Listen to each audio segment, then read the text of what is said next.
Hello, everyone, and welcome back to the English Learning Podcast. I'm your host, Jason, and today we're diving into a fascinating and often overlooked topic that can transform the way you communicate in English. It's all about body language, how you move, gesture, and express yourself without saying a word. Hi, everyone. I'm Julia, your co-host, and I couldn't agree more, Jason. Body language is such an important part of communication, and for English learners, it can make a huge difference in how confident and clear you come across. Sometimes, even if your words aren't perfect, your body language can help convey exactly what you mean. Exactly, Julia. Research shows that a significant part of communication is nonverbal. Some even say it's over 70%. That's why mastering body language isn't just for actors or public speakers. It's for anyone who wants to connect and communicate effectively. And what's great is that you don't need to be fluent in English to start using positive body language. It's something you can practice and improve alongside your language skills. Plus, it helps you feel more confident when speaking, which we know is a big challenge for many learners. In today's episode, we'll cover everything from what body language is to common mistakes English learners make, and we'll give you practical tips to improve your body language and boost your communication skills. That's right. By the end of this episode, you'll have a whole new set of tools to express yourself and connect with others in English. Not just with words, but with how you present yourself. So, let's get started. First, let's talk about what body language actually is and why it's such an important part of communication. All right, let's start with the basics. So, what is body language? Essentially, body language is the way we communicate without words. It includes gestures, facial expressions, posture, eye contact, and even how we move or position ourselves when we're talking. Exactly, Jason. It's like the silent partner in every conversation. Even when you're not saying anything, your body is still talking. For example, a simple smile can show friendliness, while crossing your arms might make you look defensive or closed off. That's a great point, Julia. And here's something interesting. Body language can actually change how people perceive your message. Imagine you're telling someone you're happy, but your face looks serious and your arms are crossed. Your body language is sending a completely different message from your words.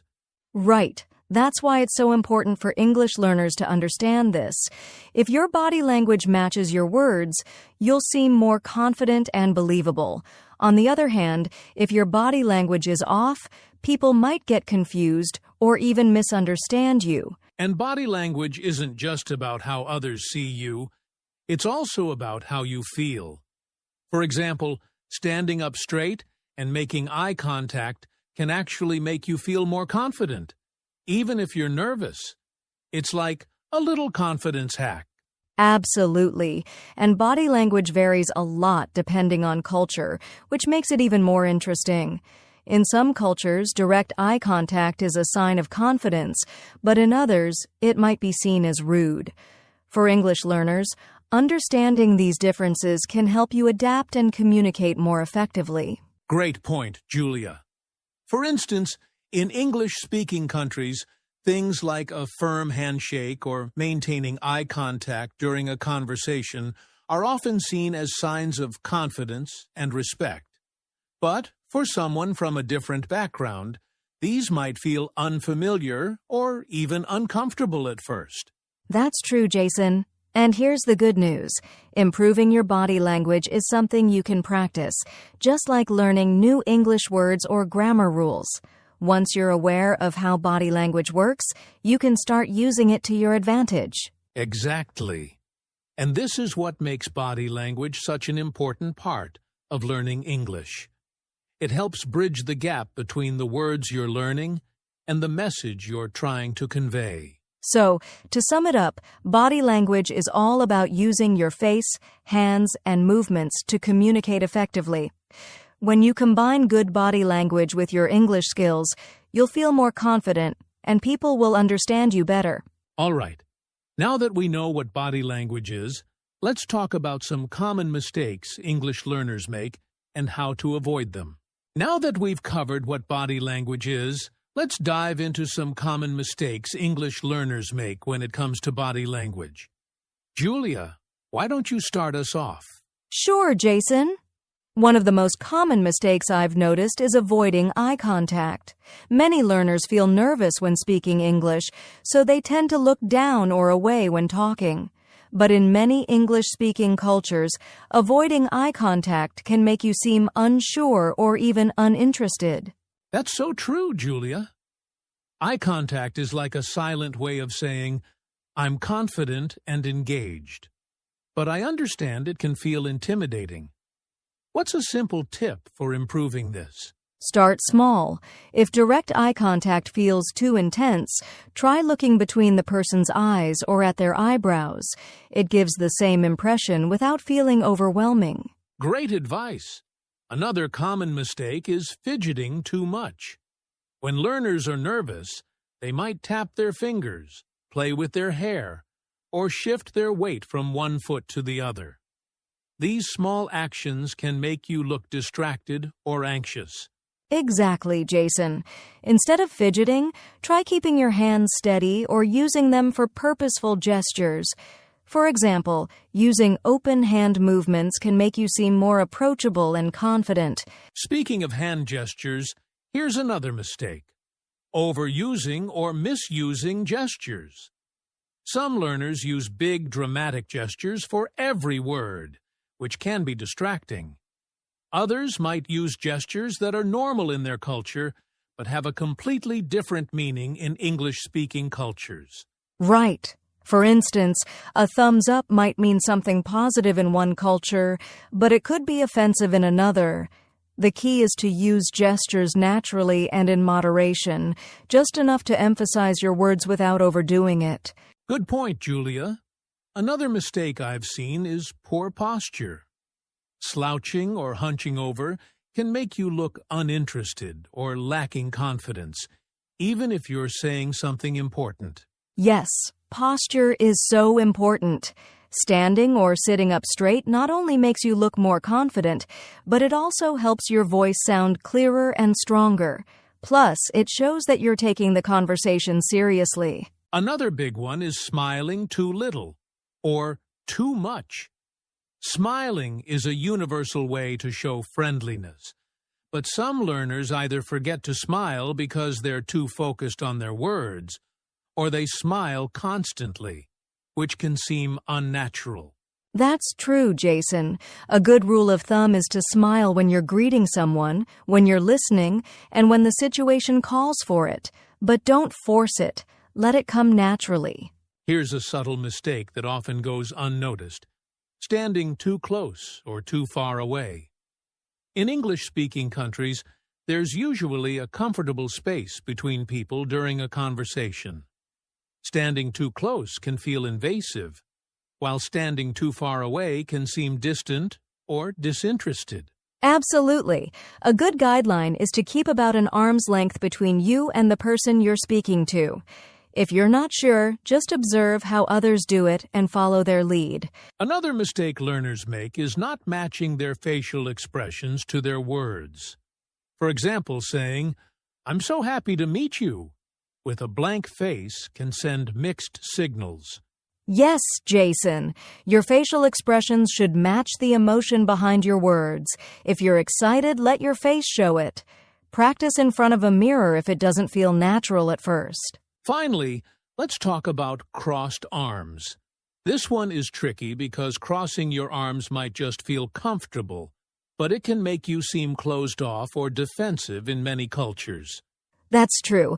Instead, try keeping your arms relaxed at your sides or using open gestures to appear more welcoming and engaged. So, to recap, the most common body language mistakes English learners make are avoiding eye contact, fidgeting, overusing gestures, poor posture, smiling inappropriately, standing at the wrong distance, mismatched facial expressions, and crossing arms. And the best part? All of these can be improved with practice and awareness. Now let's move on to something more positive: how to use body language effectively to improve your English communication. All right, now let's get into the practical stuff. How to use body language to improve your English communication. Julia, why is body language such a powerful tool for English learners? Well, Jason, body language helps reinforce your message and makes your communication more engaging. Even if your vocabulary or grammar isn't perfect, strong body language can help you express your ideas clearly and confidently. It's like having a secret weapon to fill in the gaps in your language skills. Absolutely. Let's break it down into some key strategies. First, let's talk about eye contact. We've already mentioned how important it is, but how can learners practice it? A simple way to practice is by looking at yourself in the mirror while speaking. Imagine you're having a conversation with someone, and try to maintain steady eye contact with your reflection. Another great method is practicing with a friend or even recording yourself speaking and checking how often you look directly at the camera. That's great advice. Now, let's move on to gestures. Using your hands can make your speech more dynamic and help emphasize key points. But how can learners use gestures effectively without overdoing it? Start small. Use open, natural hand movements that match the tone of what you're saying. For example, if you're explaining something big, you can spread your arms wide. If you're listing points, use your fingers to count. Just make sure your gestures feel purposeful, not random. Another strategy is focusing on your posture. Standing or sitting up straight not only makes you look confident, but also helps your voice project better. Here's a quick tip. Imagine there's a string pulling you up from the top of your head. I love that visualization, Jason. Good posture also shows that you're engaged in the conversation.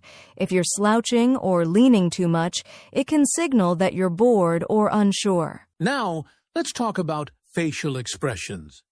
Julia, how can learners ensure their face reflects what they're saying? It's all about being aware of your emotions and letting them show naturally. For example, if you're happy, smile. If you're surprised, raise your eyebrows. You can practice by recording yourself reading a script or telling a story and checking if your expressions match your words. That's a great tip. Another key element is mirroring. This means subtly copying the other person's body language to build rapport. How can learners use this technique? Mirroring is simple. If the person you're speaking with leans slightly forward, you can do the same. If they use open hand gestures, you can mirror that too.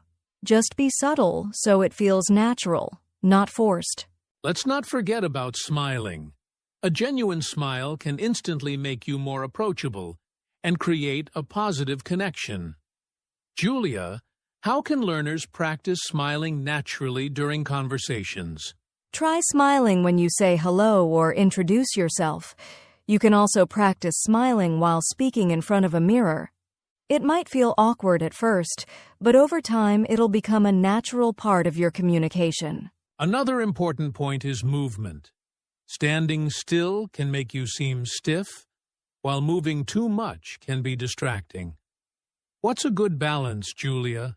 Think of movement as a way to support your words. For example, take a small step forward when you're making an important point, or lean slightly back to show you're considering something. Keep your movements controlled and intentional. Great! And let's touch on personal space. Maintaining the right distance can make your conversation more comfortable. What's a good rule of thumb for English learners? Generally, an arm's length is a good starting point, but it depends on the situation and the person. If you're unsure, observe how others position themselves in similar settings and adjust accordingly. Lastly, let's talk about using body language for storytelling. This is especially helpful in group settings or presentations. Julia, how can learners make their stories more engaging with body language? Use your gestures to paint a picture. For example, if you're talking about a big idea, spread your arms wide. If you're describing something small, pinch your fingers together. Changing your tone and adding expressions can also bring your story to life. So, to recap, you can use eye contact, gestures, posture, facial expressions, mirroring, smiling, purposeful movement, and storytelling techniques to enhance your communication. Practice these daily, and you'll see a big improvement. Absolutely. Body language is such a powerful tool, and when you combine it with your growing English skills, you'll become a confident and effective communicator. All right, let's wrap things up with some tips on how to practice body language daily. Stick with us. Now that we've covered how to use body language effectively, let's talk about practical ways to improve it. Julia, do you have any go-to exercises that learners can try to enhance their body language skills? Absolutely, Jason. Let's start with one of my favorites, the mirror exercise. Stand in front of a mirror and practice speaking aloud for a few minutes. Pay attention to your facial expressions, gestures, and posture. This helps you see how others perceive you and makes you more aware of your body language. That's a great one, Julia. Another powerful exercise is video recording. Set up your phone or camera and record yourself having a conversation or giving a short speech in English. Watch the video to analyze your body language. Are your gestures natural? Is your posture confident? Are you smiling enough? I love that idea, Jason. Watching yourself on video can be eye-opening. Here's another exercise. Practice purposeful gestures. Pick a few simple gestures like pointing when making a strong point or using open hands to emphasize an idea. Practice these while speaking so they feel natural when you use them in real conversations. That's such a practical tip. Another useful exercise is role-playing. Find a friend or language partner and role-play common situations, like introducing yourself or asking for directions. Focus on maintaining eye contact, smiling, and using appropriate gestures during the interaction. Yes, role-playing is fantastic for building confidence. Here's one more. Posture drills. Stand with your back against a wall for a minute to feel what good posture is like. Then try to maintain that posture while speaking. This helps you project confidence and clarity. That's a great one, Julia. And let's not forget about practicing eye contact. You can practice this even when you're not speaking. For example, when you're watching TV or videos, try to mimic the eye contact of the speakers. Or, when you're in a conversation, focus on looking into the other person's eyes for a few seconds at a time. Definitely. Eye contact takes practice, but it makes such a difference. Here's a fun one. Body language charades. Practice expressing emotions or ideas using only your gestures and expressions. For example, try showing excited, confused, or curious without speaking. This helps you become more expressive and creative with your body language. That sounds like a lot of fun, Julia. And for our listeners who want to refine their movement, I'd suggest walking exercises. Walk around a room while imagining you're presenting to an audience.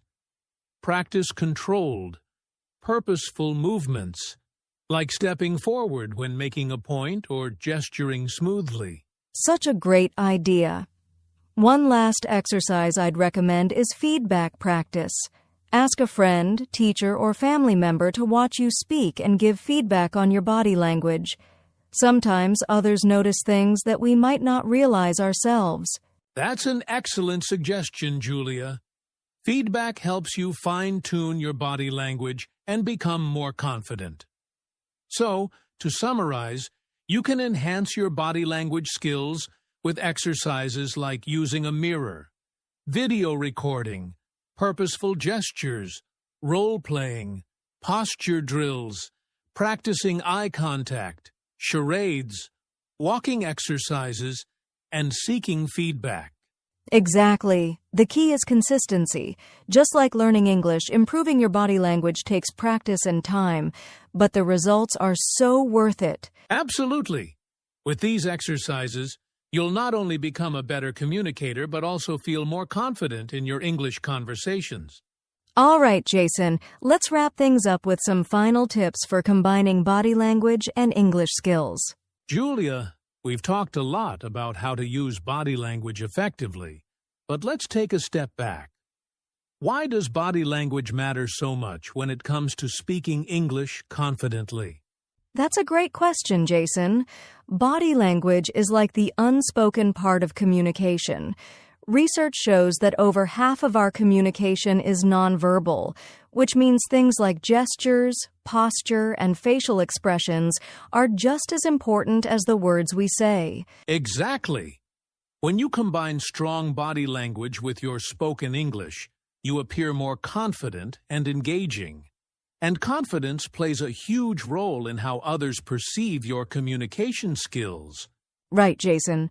Plus, when you use confident body language, you actually start to feel more confident yourself. For example, standing tall with open gestures can trick your brain into feeling less nervous, even if you're a little anxious about speaking English. I love that point, Julia.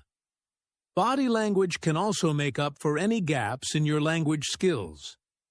If you're struggling to find the right word or phrase, your gestures and expressions can help convey your message. Exactly, Jason. Let's not forget about the role body language plays in building connections.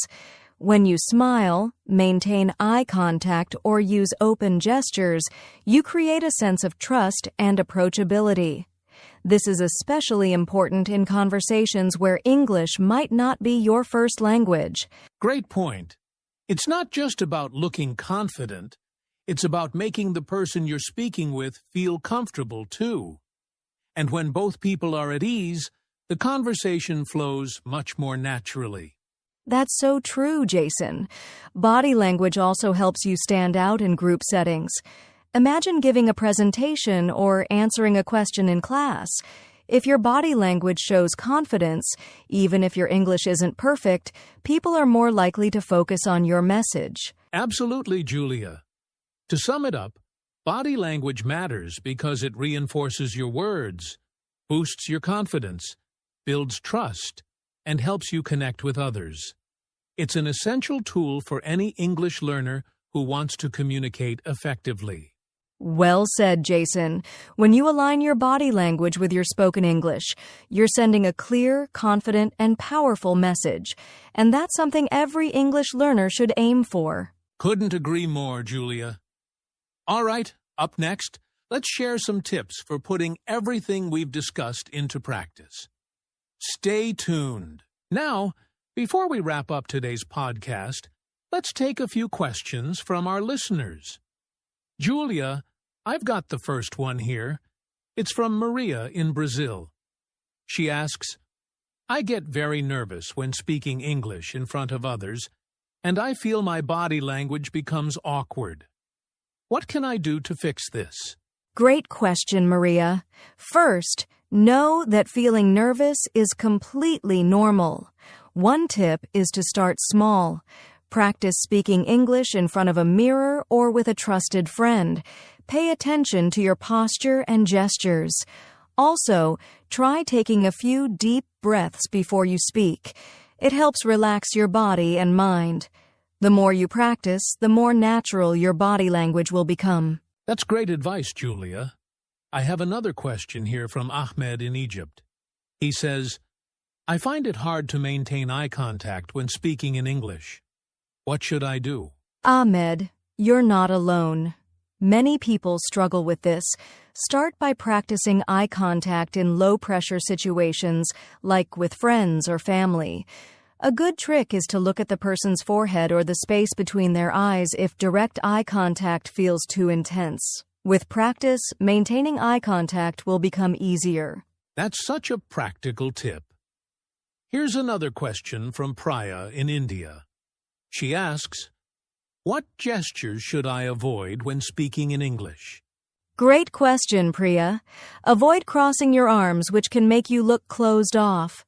Also, try not to fidget or use repetitive movements like tapping your foot or playing with your hair, as they can be distracting. Finally, keep your gestures natural. Don't overdo it, or it might seem forced. Good points, Julia.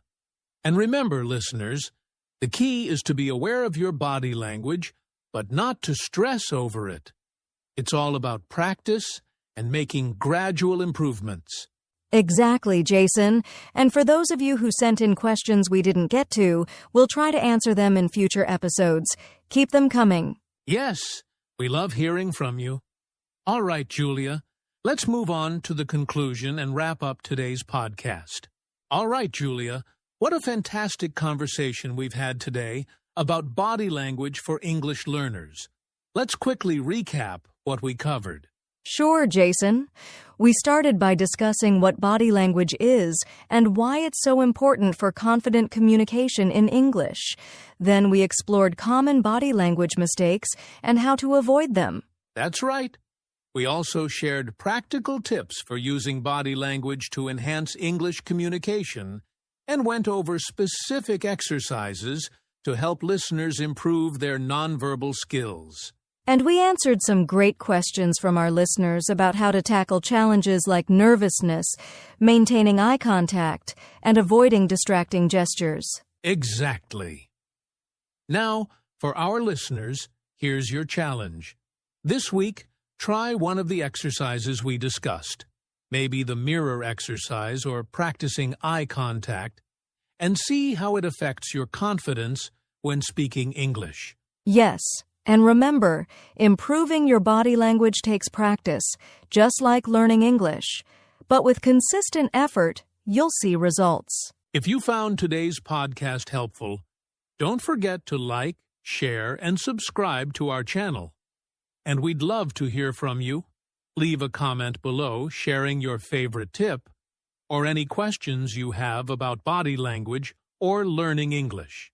And if you want more tips and lessons, be sure to check out our other podcasts in the playlist. We're here to help you on your English learning journey. Thanks so much for listening, everyone. Until next time, keep practicing, stay confident, and remember, your body speaks as loudly as your words. See you next time.